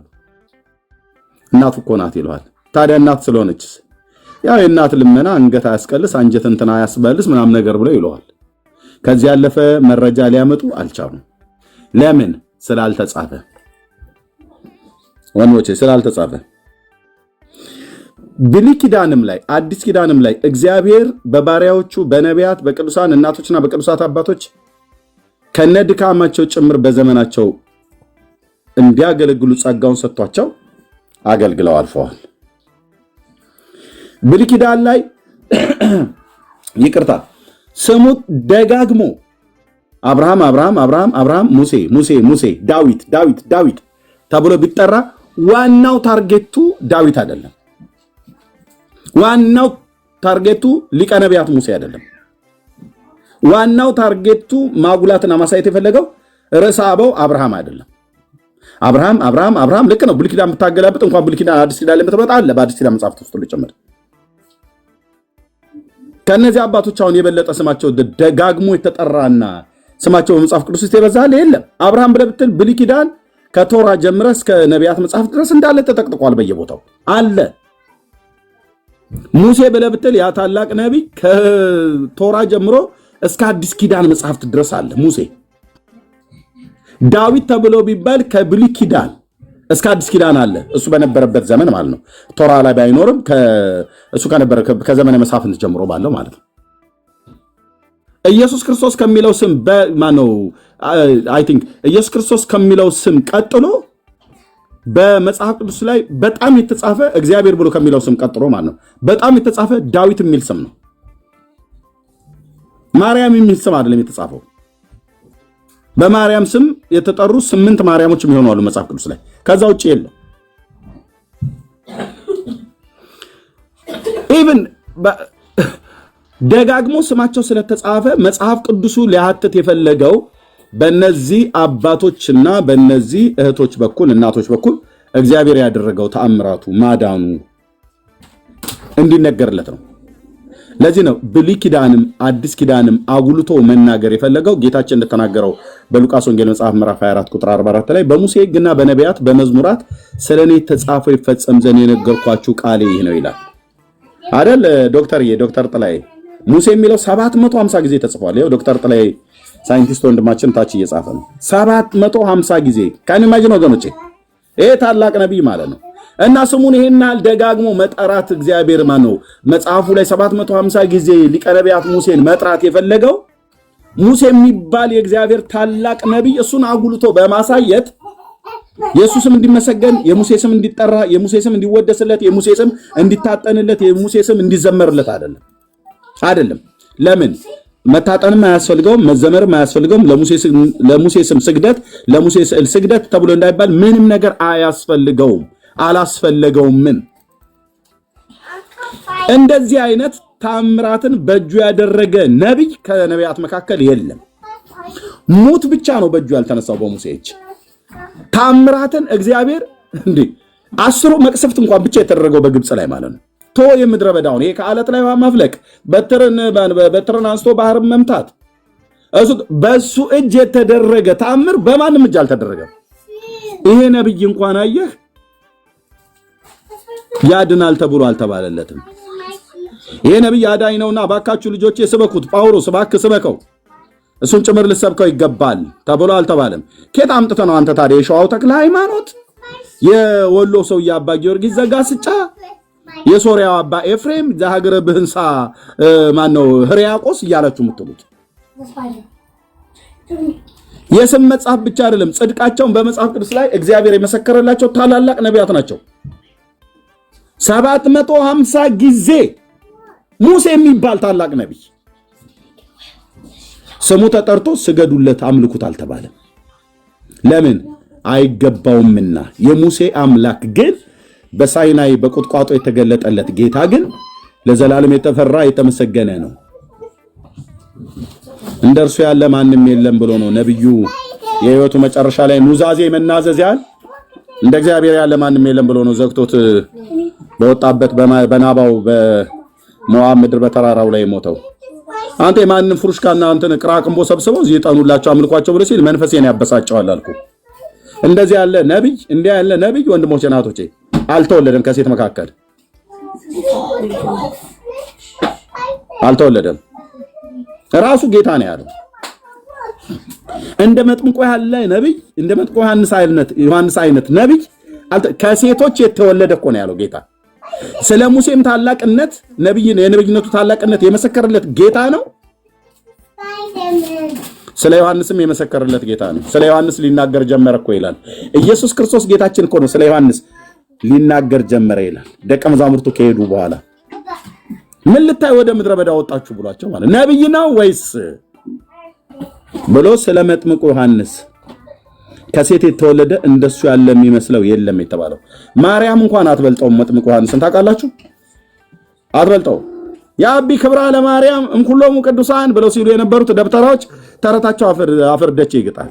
ጌታችን እንደ ሙሴ እንደ ዮሐንስ ያለ ከሴት የተወለደ ማንም የለም ነው ያለው። ይሄ ነብይ እንኳን ብራዘር እንዲመለክ ጌታ አላዘዘም። ራሱ ጌታ ነው የመሰከረለት። ትውልድ ሁሉ ብጽዕት ይሉኛል ብላ ያለችው እሷ ናት። ልክ ነው እንላለን። እሷ እንድትሰማን ብለን አይደለም። አሁንኛ ማርያም ትሰበል ማርያም ብጽዕት ማርያምዬ ብጽዕት እኮ ነሽ ምን የምታውቀው ነው የምንነግራት መልሰን ማርያም ማነች ብሎ ቢለን የጌታችን እናት ናት። በስጋ አምላክ ሰውን ወልዳለች። እግዚአብሔር በስጋ ከሷ ተወልዷል ብለን እንላለን። ታዲያ ማን ጥሏታለች ብለን ካለን በድንግልና ነው የወለደችው እና ብጽዕት ናት። ብጽዕት ማለት የተባረከች ማለት ነው። ለሰው ነው ብጽዕት መሆኗን ካጠራጠረው የምንነግረው ማለት ነው። እሷ ብጽዕት ናት ይሉኛል ብላለች። ክርስቶስ ግን ቀጥታ ስለ ዮሐንስ የተላኩት ወደሱ መጥተው እንጠይቅ ዘንድ መምህር ላከን አንተ ነው ወይስ የመጣው ነብይ ሌላ አለ ብለው ልኮናል ዮሐንስ ብሎ አለ እና በዛ ሰዓት ላይ ስለ ዮሐንስ መናገር ጀመረ ይላል። ከሴት የተወለደ እንደሱ ያለ ነብይ የለም። ከሴት የተወለደ እሱን የሚበልጠው የለም። ከሁሉም የሚያንሰው ግን በመንግስተ ሰማያት ይበልጠዋል ይላል። አለቀ። ማርያም ራሱ እንኳን ከመጥምቁ ዮሐንስ በታች ነች ማለት ነው። ምክንያቱም ጌታን የተናገረው ከሴት የተወለደ ከዮሐንስ የሚበልጥ የለም ካለ በቃ ከዮሐንስ የሚበልጥ ያለ ነው ያለው ማለት ነው ጌታችን ኢየሱስ ክርስቶስ ነው ማለት ነው። ስለዚህ ማርያም ከዮሐንስ አትበልጥም ማለት ነው። ምን ነው ተናደዳችሁ ኦርቶዶክሳውያን? ጭስ አልኩ ንደድ ቅጥል እርድብ እንበል። ምክንያቱስ የጌታችንን እናት ለማሳነስ አይደለም የምንናገረው። ጌታችን ነው ያለው ከሴቶች ከተወለዱ መካከል ከመጥምቁ ዮሐንስ የሚበልጥ አልተነሳም፣ በመንግስተ ሰማያት ግን ከሁሉ የሚያንሰው ይበልጠዋል ብሏል። አለቀ። መትሕተ ፈጣሪ መልዕልተ ፍጡራን እያለ ያለውን ደብተራ ሂድና መርዶ አርዳው። ምን ሚል አረ ዮሐንስ የሚባል ነብይ ጌታችን ራሱ ከሴት የተወለደ ከሱ የሚበልጥ የለም ብሏል። እንዴት ነው ይሄን የምታዩት በላቸው። ታዲያ ዮሐንስ ወልዶታል እንደ ጌታም ብለው እንደ ወንድ ነው እሱ እንዴት ሊወልደው ይችላል? በመውለድ ነው በመውለድ ነው። አንዱቲ ይኸው ለበቃ አውሬው ተገለጠ። እውነትህን ነው አውሬው ተገለጠ። የሐሰት ትምህርታችሁ ተገለጠ። አውሬው ይሄ ከደብተራዎች አፍ የወጣ ትምህርት ነው የሐሰት ትምህርት ማለት ነው። እውነትህን ነው አውሬው ተገለጠ። ስለዚህ አውሬውን ይኸው እየቀጠቀጥኑ ነው በእውነተኛው በእግዚአብሔር ቃል መዶሻ አናቱን እያሉ ነው። ይሄንን የደብተራ ትምህርት እንዳይነሳ ለዘላለም እንኩቶ እያደረግኑ ነው። ማርያም ቤዛነት ስትሉ ስጨፍሩብን ኖራችሁኛ ላይ አምጡ መረጃ ተብለው ስትባል ከሊቀ ሊቃውንቱ ጀምሮ አንድም ገብቶ የመለሰ የለም። ለእናንተ የማስረዳት ግዴታ የለብንም አሉ። ኦኬ የለብንም ግዴታ እንዴታ አሉ። መስቀል ቤዛ ነው ብላችሁ ስትሉ እናንተ ናችሁ ስትሉ የምትሉት ኑ አስረዱ። ልታስረዷችሁ መቃብር ቤዛ ነው። የደብረ ሊባኖስ መቃብር ቤዛ እንዲሆነን ሰጠን ይላል። ምን ይሻላል ታዲያ? በቃ እንደምባይካ ብቻ መፍረስ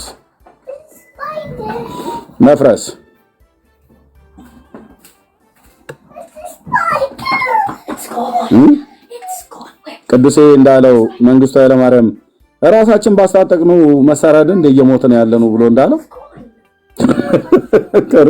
ኦርቶዶክስ በራሷ መጽሐፍ ትረጃለች አለች።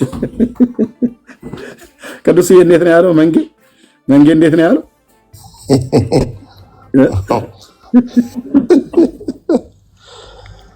በራሳችን ባስታጠቅነው መሳሪያ አይደለም እንደ እያለቅን ያለ ነው አይደለም ወይ? ገና ከአሁን ጦር ሜዳ ገብቼ ሞታለው እያለ ከመኪና ላይ ዘሎ የሚወርደውና የሚሞተው ብዙ አይደለም ወይ? መቀመጫቸውን በሳንጃ እንውጋው እንዳለ በራሳቸው ጳጳስ እኮ ነው። ባይዘው ታውቃለህ አይደል? ኤርሚ ኦርቶዶክስ ቤተክርስቲያን ውስጥ ስለ ኢየሱስ ብትሳሳት ችግር የለውም ስለ ማርያም እስካልተሳሳትክ ድረስ። ለምሳሌ ታስታውስ እንደሆነ ዘበነ ምንድነው ያለው? የማርያምን ስም እንደሚፈራ የኢየሱስን ስም አይፈራም። ሰይጣን ማርያምን እንደሚፈራ ኢየሱስን አይፈራም ብሎ ነበረ። ማንም ዞር ብሎ አላየው። በማርያም ጉዳይ ብቻ ማርያም ላይ የሚነሳ ነገር ብቻ ከተናገራችሁ ነው ኦርቶዶክስ ቤተክርስቲያን ላይ ልትጣሉና ባልቴቱ ሁሉ ነው የሚነሳብህ። ማርያምን ከነካ እንትን ምንድነው ግሉኮስ የተሰካለት በኮማ ውስጥ ያለ ሁሉ ያቃስትልሃል ይነሳል።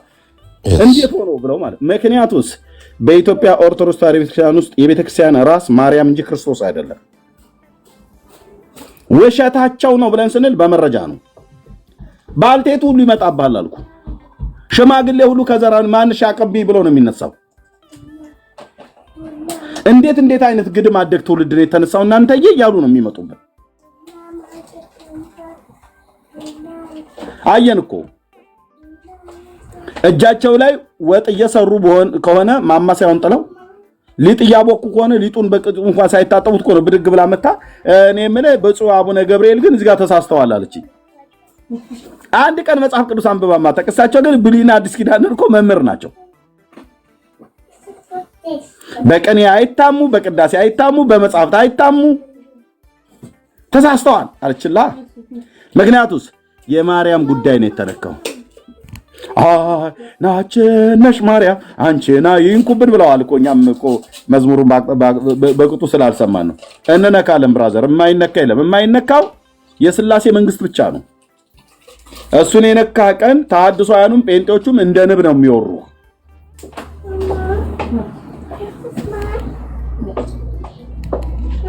ማርያምን የነካ ቀን ደግሞ ኦርቶዶክሱ እንደ ንብ ነው የሚወሩ። ይኸው እያየን ነው።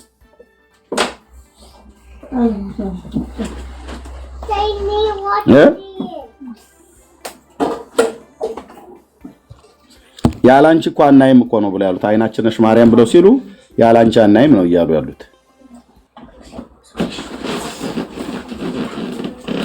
መምህሩ በጣም ነው ብፁዕነታቸው በጣም እንትን ናቸው። አትደንግጡ ብለው ዓለሙን ሁሉ እኮ እንትን ልቡን ቀጥ አደረጉት እኮ። አትደንግጡ ሳይሆን መባል የነበረበት ደንግጡ ነበር። ግን የእሳቸው ምክርና የህዝቡ ላይ ያለው ምላሽ አልተስማማም። በቃ ተሐድሶአውያኑ ስንት ዓመት ሲናገሩ ኖሩ። ማርያም የዓለም ቤዛ አትባልም። እናንተ መናፍቃን ትናንትና ተወልዳችሁ እንትናችሁን ሳጠርጉ በዛ ወጣችሁ። ስንት መርጌቶች ነበሩ ሲናገሩ የነበሩት። ስንት መርጌቶች ለብዙ ዘመን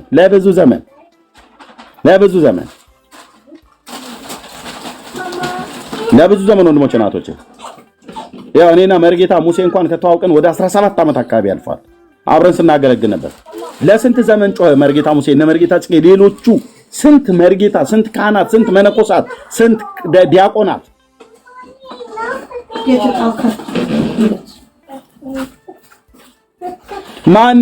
ማነው ያ መርጌታ ሙሴ ነው። አሁን ትናንትና ሲናገር ቀሲስ ዲበኩሉ ያ መተተኛው ሙሴ መተተኛ መሆኑን እራሱን የተናገረው ድሮ በነበረበት ታሪክ ውስጥ ይሄ ነበር ታሪኬ ብሎ ማለት ነው።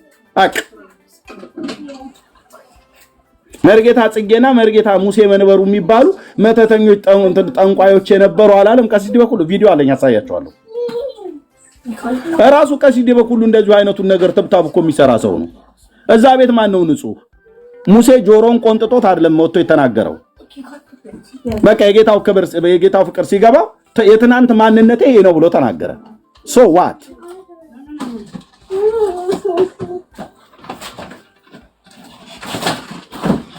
ማን ነው እዛ ቤት ጨዋ? እንደው ሙሴዋ መርጌታ ያልተነካካ ምን ያህል ፐርሰንት ይገኛል እዛ ቤት ውስጥ በዚህ ጉዳይ ማለት ነው? ያልተነካካ ስንት ፐርሰንት ይገኛል? ያልተነካካ ከጳጳስ ጀምሮ የተወሰነ ፐርሰንት ንጹሃን። ኧረ እንደው ይገኛል ወይ ነው መጀመሪያ፣ ይገኛል ወይ ዝክንትል ያልነካ ልክንትል እንለዋለን። እንደው ትንሹ መስተፋቅር እንኳን እንደው ሊያዝ ብሎ ስር ያልማሰ ስር ያልበጠሰ በትንሹ ዘያገድፍ ያልበላ መተት ለመመተት ያልደከመ እኔ በጉባኤ በሄድኩበት ሁሉ ይሄን የማይፈልግ ካህንና ዲያቆን እኔ አላገኘሁኝም። ተው ማህበረ ምእመኑም እኮ በስውር እኮ ሲጓዝ ነው የሚያድረው እንደ ጅብ። ይሄን እኮ ተናግረናል እኮ እንደ ጅብ ከጎጃም እስከ ጎንደር ከትግራይ እስከ ወሎ ከኦሮሚያ ክልል እስከ ደቡብ እኮ ተጉዤን ያውቃለሁ። ድሮ ሀብት ፍለጋ ንስሐ ቅድም እንዳልከው ክርስቶስ አድኖኛል፣ ክብር ለሱ ይሁን። 97 እኮ ነው ንስሐ የገባው ተናግሬያለሁ። በቃ ንስሐ ገባው ቀረ ኢየሱስ ኢየሱስ ማለት ጀመር። ዛሬውኑ ያንኑ ይናገሩታል። በዛ ቤተ ክርስቲያን ውስጥ እውነት ለመናገር አቡነ አብርሃም እኮ በቅርብ ጊዜ ብለውታል እኮ ታስታውስ እኮ ነው በመድረክ ላይ እንዴ። አሁን እኮ መጽሐፍ እያሳተሙ ልሳነ ሰብ እያሉ ምን የማይደግሙት ነገር አለ? ምን የማይደገም ድግምት አለ? ምን ያልተነካካ አለ? እና አንድ ያቋቋም መምህር የኔ ጓደኛ ነበርና ደብረ ማርቆስ ላይ ዛሬ በጣም ባህታዊ ነው ብሎ እኛን ይከራከራልና አንድ ጊዜ አይ መርጌታ መጀመሪያ ንስሐ ግባ አልኩት። በጣም ራሱን ትልቅ ሰው አድርጎ የመጽሐፍ መምህር ነው፣ ያቋቋም መምህር ነው፣ ጓደኛዬ ነው እና ደብረ ማርቆስ አቋቋም ቤት እያለን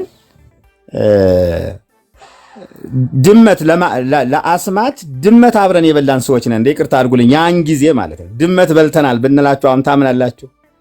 የርኩም ስጋ የሚበላ ካህንና ደብተራ እኮ ነው ያለው። የድመት ስጋ የሚበላ ካህንና ደብተራ እኮ ነው ያለው። ያን የተማርነው ይሄ ነው በቤተ ክርስቲያኗ ውስጥ። የኔ አባት አላስተማረኝም ይሄንን። እኔ ውጭ ሀገር ሂጄ አልተማርኩኝ። የዋህ ገበሬ ነው የኔ አባት፣ ምንም የማያውቅ ስሙን እንኳን የማይጽፍ ነው። ቤተ ክህነት ውስጥ ደግሞ ሸቀጣ ሸቀጥ አይደለም ወይ ያለው? የአጋንንት ስብስብ አይደለም ወይ ያለው? እውነት ለመናገር ቤተ ክርስቲያኒቱ አሁንም ይሄ ሊቀ ሊቃውንት የሚባለውን ወፍ ምንድናለው የሚባለውን ዝም ብሎ ሊቅነት፣ ዝም ብሎ ምሁርነት፣ መጽሐፍ ቅዱሳዊ መሰረት የሌለው ምሁርነትን አስወግዳ መጣል መቻል አለባት። ይህን ደግሞ ከመጋረጃው በስተጀርባ የሚለው መጽሐፌ ላይ ጽፌዋለሁ። ያውም በትንሹ ክፍል 2 መጽሐፍ እግዚአብሔር ቢፈቅድ በቅርብ ጊዜ ዋጠዋለሁ ብዬ እየጸለይኩ ነው ያለው። ሰርቸዋለሁ። የአስማት ዙሪያ በቤተ ክርስቲያኒቱ ውስጥ የሰፈፈ ጉድ እንዴ! መጽሐፈ ሰሎሞን ተብሎ ታትሞ እኮ ወጥቷል እኮ። ደብተራዎች እያሳተሙ ነው፣ ሚዲያ ላይ እየተናገሩ ነው ያሉት። እንደው ይሄ ቤተ ክርስቲያኒቱ ውስጥ የተሰገሰጉ የአጋንንት መልእክተኞች አሉ።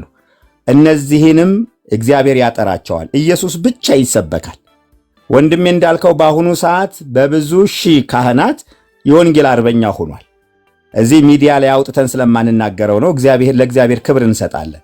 ሌሎቹ እንደሚያደርጉት ብናደርግ ኑሮ የሚንጥ ብዙ ነገር አለ። ወደዚህ ስንመጣ ድንግል ማርያም የዓለም ቤዛ ተብላ ልትጠራ አይገባም። ቅድም አንድ ነገር ወንድሜ ኤርሚያስ እንግላዊ ኤርሚያስ ተናግረሃል። ድንግል ማርያምን የነሱ ብቻ ያደርጋሉ። በጣም የዋህነታቸው። ድንግል ማርያም የክርስቶስ እናት እስከሆነች ድረስ የክርስቲያኖች ሁሉ እናት ናት። እንደ ነቢያት እንደ ሐዋርያት ትሰበካለች፣ ትነገራለች። አዳኝ ግን አይደለች።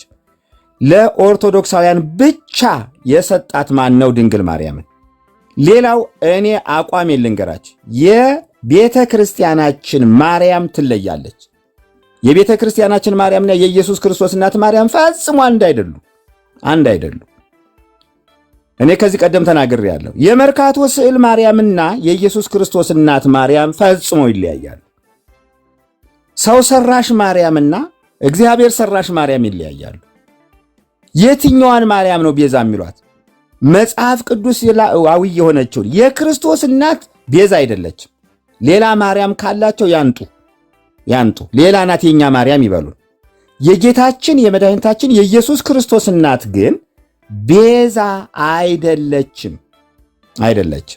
በነገራችን ላይ ደጋግሜ እንደምናገረው ቤዛ የሚለው ቃል በቤተ ክርስቲያናችን ለድንግል ማርያም የተሰጠው የዘላለም ሕይወት ጋር ነው። ናሁ ርዩ እምልብ ከመሰመያ ለእግዝእትነ ቤዛ ኩሉ ዓለም ነው የሚለው ታምረ ማርያም። ናሁ ርዩ እምልብ ከመሰመያ ለእግዝእትነ ቤዛ ኩሉ ዓለም። የዓለም ሁሉ ቤዛ አድርጎ እንደሰጣት እነሆ ተመልከቱ ነው የሚለው። ይሄ ታምረ ማርያም ነው። ታምረ ማርያም የተጻፈው የት ነው? በዘርዓ ያዕቆብ ዘመነ መንግስት እዚያው ኢትዮጵያ ውስጥ። ጴጥሮስ አያውቀው፣ ጳውሎስ አያውቀው፣ መጽሐፉንም አያውቀውም፣ ትምህርቱንም አያውቀው። ስለዚህ እግዚአብሔር እየገለበጠው መጥቷል። አሁን አቡነ ገብርኤል እንኳን ተሳስቻለሁ ብለው ንስሐ ቢገቡ፣ በነገራችን ላይ ይሄ ትምህርት በአቡነ ገብርኤል አልተጀመረም። ቅድም ወንድሜ እንዳልከው በርካታ የተሐድሶ አገልጋዮች ከ300 በላይ አይነት መጽሐፍ ጽፈዋል። የስህተት ትምህርቱን ነቅለው ጽፈዋል። በሚዲያ ተናግረናል። ማየት ይቻላል እኮ ሚዲያው ላይ ማየት ይቻላል። አይደለችም ብለናል። እኛ እነስንባቸውና ጳጳስ እግዚአብሔር ደግሞ አስነሳ። አቡነ ገብርኤል እንደው ተሳስቻለሁ እንኳን ቢሉ እግዚአብሔር ነገር ሌላ ጳጳስ ያስነሳል፣ ሌላ መርጌታ ያስነሳል። ምሁር አምላክና ሊቀ ሊቃውንት የሆነ አምላክ ነው ያለን፣ ያስነሳል እግዚአብሔር። ስለዚህ እንዳልከው ብዙ ክርስቲያኖች ጮኸዋል። በዚህ ምክንያት ብዙዎቹ ከቤተሰቦቻቸው ተለይተዋል። በዚህ ምክንያት እናት አባት ገፍተዋቸዋል። ቅድም እንዳልከው አቡነ ገብርኤልን የሰንበት ተማሪው ሊመልሳቸው እኮ ሁሉ ተሳስተዋል አልከው። ሊጧን ሳትታጠብ ያልከው እውነትህን ነው። ጉባኤ ቤት አብረውን ሳይውሉ በጉባኤ ቤት አብረው ሳይኖሩ ዚቁንም ምስመላለሙንም አቡኑንም አንስተን ስህተት እንደሆነ እየነገርናቸው እኮ ሊሰድቡን ሞክረዋል። ይኸው ደግሞ አሁን ጳጳሱ ተነሳ። ይኸው ሲኖዶሱ ተጠራ። ይጠራ። ይሄ እግዚአብሔር ሥራ ነው። ሲኖዶሱ ቢያፍነው እንኳን ከዚህ በኋላ አይታፈንም። ድንግል ማርያም የዓለም ቤዛ አይደለች። ዘሎቱ ውእቱ ሞተ ዋሂድ ባሕቲቱ ህየንተ ኩሉ፣ አንዱ ብቻውን ስለ ሁሉ ሞተ። ለአምላካችን ለመድኃኒታችን ለኢየሱስ ክርስቶስ ክብር ይሁንለት። እንዴ አንዳንድ ጊዜ ምንድነው በሬ ደክሞ ነው ክብሩን ፈረስ ወሰደው የሚባል ነገር አለ። የሞተው ኢየሱስ ከሥላሴ አካል አንዱ አካል ሰው ሆኖ፣ እስኪ ተመልከቱ፣ ከሥላሴ አካል አንዱ አካል ሰው ሆኖ ዋጋ የከፈልለትን በመስቀል ላይ የደማለትን ዋጋ አንስቶ ለፍጥረታዊ አካል መስጠትን የመሰለ ክህደት ከወዴት ነው የሚገኘው? እናቱ ስለሆነች ተብሎስ ትርጉም አለ ወይ? ሊቅነትስ አለ ወይ? እንዴ መርጌትነቱ ይቅር እንዴ አንተ እያልከኝ ኢየሱስን ልስበክ ችግር የለው። እንደው እግዚአብሔር ቢረዳቸው አቡኑ ከዚህ ውጭ ሌላ አልሰብክም ብለው ቢወጡልን ደስታችን ነው። ምድራዊ ክብር ባይዛቸው አይባልም ያሉት እውነታቸውን። አትደንግጡ ብለዋል። አሁን የኢትዮጵያ ኦርቶዶክሳውያን ምዕመናን በዚህ አጋጣሚ የምነግራችሁ አትደንግጡ፣ እንደሳቸው ምላችሁ በርካታ ምሁራን አሁን ይሄ ትንንሹ ህዝብ ነው ያዘው እንጂ ካህናቱ እውነቱን ይናገር ሰልችቶታል እንደዚህ አይነት ትምህርት። ስለዚህ በዛ ቤተ ክርስቲያን የሚከበረው ጠንቋይ ነው፣ መተተኛ ነው። እውነት ለመናገር ምንም አትጠራጠሩ። ጠንቋይ ስንሆን ያልሰደቡን ጥንቁልና ስንተው እኮ ሰደቡን። ጥንቆላን ማጋለጥ ስንጀምር እኮ ነው የሰደቡን። ኢየሱስ ማለት ስንጀምር፣ የክርስቶስን አዳኝነት ስንጀምር፣ ንስሐ ስንገባ እኛን መሳደብ ጀመሩ። ያኔማ ንስሐ ገብተናል ብለን በአደባባይ በመናገራችን ማለት ነው። ስለዚህ የድንግል ማርያም ቤዛነት ብቻ አይደለም፣ ሁሉም ነገር በነገራችን በእኛ ቤተ ክርስቲያን አዳይ ነው፣ ቤዛ ነው። የዘላለም ሕይወት አስገኝ ነው፣ መቃብር አስገኝ ነው፣ በተስኪያን መሳም አስገኝ ነው፣ አጽም መሳም አስገኝ ነው፣ የመቃብር አፈር መለቅለቅ አስገኝ ነው፣ በመላእክት ስም ዝክር መዘከር አስገኝ ነው። ሁሉም ነገር ከዘላለም ሕይወት ጋር የተገናኘ ነው። ክርስቶስን ያገለለ ትምህርት ነው ያለው። ክርስቶስን እንደ አንድ ጻድቅ ነው እንጂ የሚከበረው ብቻውን ልዑልና ታላቅ አምላክ ሆኖ አዳኝ ሆኖ አይከበርም በእኛ ቤተ ክርስቲያን። ስለዚህ በእኛ ቤተ ክርስቲያን ያለው ስህተት እውነት ለመናገር እግዚአብሔር ስሙ ብሩክ ይሁን። ነገም ሌላ ሰው እግዚአብሔር ያስነሳል። እኛን አልሰማችሁንም፣ ታናናሾችን አልሰማችሁም፣ አሳዳችኋል። አሁን በአደባባይ የክርስቶስን አዳኝነት በግልጽ የሚነግሩ ጳጳሳትን አስነስቷል። እነዚህን እንኳን ተጽዕኖ ፈጥራችሁ ልታሸማቅቋቸው ብትችሉ እግዚአብሔር ገበሬ ያስነሳል። አዎ እንዴ ሊቀ ካህናት እኮ እያለ ነው እኮ ጴጥሮስን ያስነሳው፣ ያልተማረውን ያስነሳው፣ ማቴዎስን ያስነሳው። ሐዋርያትን ማየት እኮ ነው። እግዚአብሔር ከሩቅ አገር የሚያመጣል። ዳዊት ጎልያድን ለማጣል እኮ የሚያስችል ቁመና አልነበረው። ግን እግዚአብሔር ከበግ ተራ መጣው፣ ወይም ደግሞ ከበግ ጥበቃ መጣው። የሰለጠነ ወታደር እያለው ማነው ሳኦል ያልሰለጠነውን የበጉን እረኛ አምጥቶ ነው ጎልያድን የጣለው። ስለዚህ ጳጳሳት ጆሮ ሊኖራቸው ያስፈልጋል። እኔ በዚህ ሰዓት የምናገረው ጳጳሳት ጆሮ ሊኖራቸው ያስፈልጋል። ለምእመናኑ ጆሮ ሊኖራቸው ያስፈልጋል። ልትሸሽጉት የማትችሉት ጊዜ ነው ይሄ ሰዓት።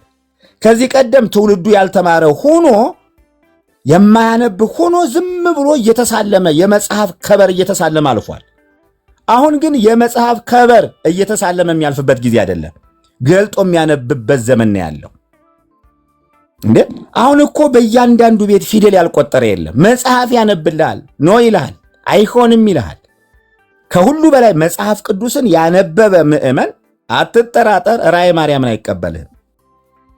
መጽሐፍ ቅዱስን ያነበበ ኦርቶዶክስ፣ ያነበበ ጳጳስ፣ ያነበበ ሊቀ ሊቃውንት የምትለው እስኪ አንድምታ ትርጓሚያችሁን እንደ ቁጭ አድርጉትና መጽሐፍ ቅዱስ ብቻውን አንብቡት። መጀመሪያ አንብቡት እስኪ ሊቅነታችሁ ይቅርባችሁ። ስለዚህ ድንግል ማርያም የአምላካችን የመድኃኒታችን የኢየሱስ ክርስቶስ እናት ናት። በነገራችን ላይ በቅርብ ጊዜ በርካታ መርጌቶችን ይዘን ወደ ሚዲያ እንቀርባለን። ሐመረ ወንጌል ዘኢትዮጵያ ዩቲዩብ ድረገጽ ነው። አሁን የድጓ መምህራን መጥተዋል፣ የአቋቋም መምህራን መጥተዋል፣ የቅኔ መምህራን መጥተዋል። ወደፊት 300 ተማሪ ሲያስተምሩ የነበሩ ባህር ዳር ላይ ሽምብጥ ሚካኤል ላይ መጥተዋል። አሁን ሐመረ ወንጌል ዘኢትዮጵያ ዩቲዩብ ላይ ግቡ ታገኟቸዋላችሁ። አሁን መምህራን ወደፊት እየመጡ ነው፣ ይዘናቸው እየመጣን ነው።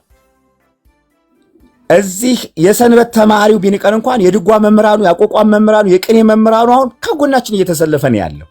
አዎ እንደውም አንድ መምህር ምን አለ መሰላችሁ? ሚዲያ ላይ ይውት ሐመረ ወንጌል ዘኢትዮጵያ ላይ የተማርኩት ትምህርት ሁሉ መጽሐፍ ቅዱስ ሳነብ አለ። መጽሐፍ ቅዱስ ሳነብ እንግዲህ 12 ዓመት አቋቋም አስተምሮ ነው ጎንደር ባህር ዳር ሽምብጥ ሚካኤል 12 ዓመት ትልልቆችን ያቋቋም መምህራኖችን አስተምሮ የተማርኩት ትምህርት ሁሉ መጽሐፍ ቅዱስ ሳነብ በቀዳዳ ኬሻ እንደማስገባት ሆነብኛል። ሽምብጥ ሚካኤል ማለት የኔታ መንግስቱ ያሉበት ነው አይደል? የቅዳሴው የኔታ መንግስቱ ያሉበት ሽምብጥ ሚካኤል አውቀዋለሁ። አሁን የትንሣኤ ዕለት ያደረግነው ምስክርነት ዩቲዩብ ላይ ለቀንላችኋል፣ ማየት ትችላላችሁ። እዚህ የምትመለከቱት ሐመረ ወንጌል ዘኢትዮጵያ ብላችሁ ግቡ። ምስክርነታቸውን እዛ የቅኔ ቅኔ እያደረጉ ዜማ እያዜሙ ምን ያህል ጊዜ እንደተማሩ 17 ዓመት ተምረዋል፣ 12 ዓመት ደግሞ አስተምረዋል። ስለዚህ ወደፊት ይዘነው እንመጣለን። እንደዚህ አይነቱ ነገር ወደፊት እግዚአብሔር ቢፈቅድ እናጠናክራለን። ሚዲያ ላይ ስለማናሳየው ነው። እግዚአብሔር ቤተክርስቲያኒቱን እየለወጣት እንደሆነ ደግሞ እኛ እናምናለን። አንዱ ለውጥ መርጌታ በገጠሪቱ ኢትዮጵያ እንደተወለድክ ሰምቻለሁኝ። ያኔ ነግረህናል። ከብቶ ይጠብቅሃል፣ በጎ ይጠብቅሃል አይደል? አዎ።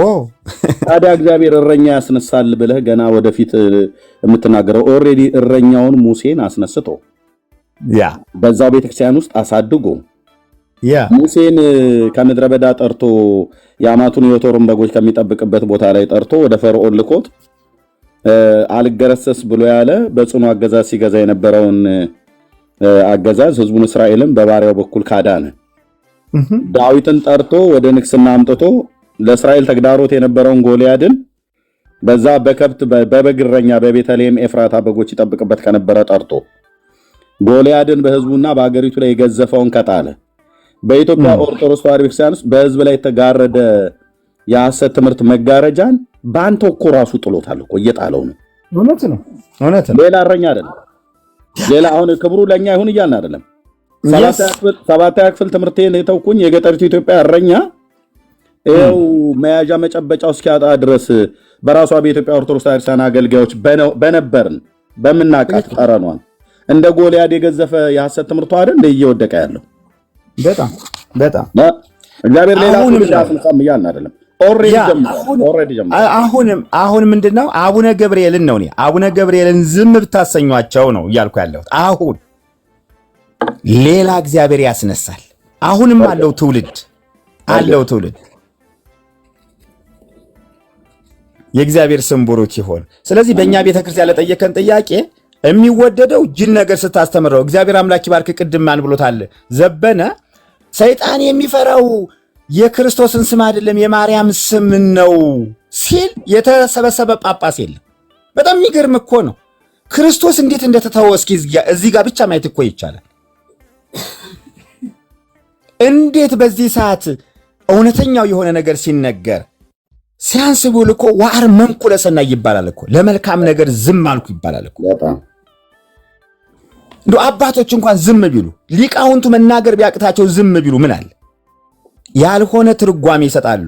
በፍጹም መጻሕፍቶች እንዳልኳችሁ ቅድም ከ300 አይነት በላይ መጽሐፍት ተጽፈው ለኦርቶዶክሳውያን ካህናት በየገዳማቱ በየአድባራቱ ደርሷል። በእኔ በወንድማችሁ በሙሴ እንኳን 7 መጽሐፍ ታትሞ በቀላሉ በየገዳማቱ ተሰራይቷል። ኦርቶዶክሳውያን ነቅ የሆኑ አሁን እንኳን የማነብላችሁ ነገረ ማርያም በመናፍቃን አንደበት የሚለው መጽሐፌ ላይ ነው።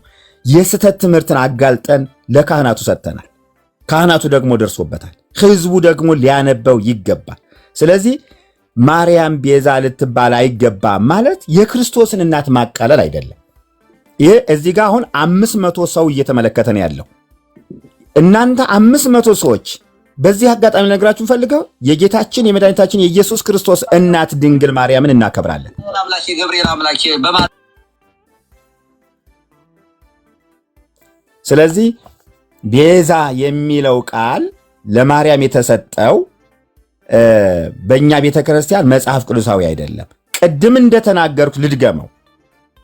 ለምሳሌ መስዋዕት እንኳን ቤዛ ሆኖ ቢሰጥ በዛው ሰዓት ለዛውን ድንግል ማርያም ግን ለማንም ኃጢአት ለጊዜያዊ ኃጢአትም አልተሰጠችም፣ ለዘላለም ኃጢአትም መስዋዕቱን አልተሰጠችም።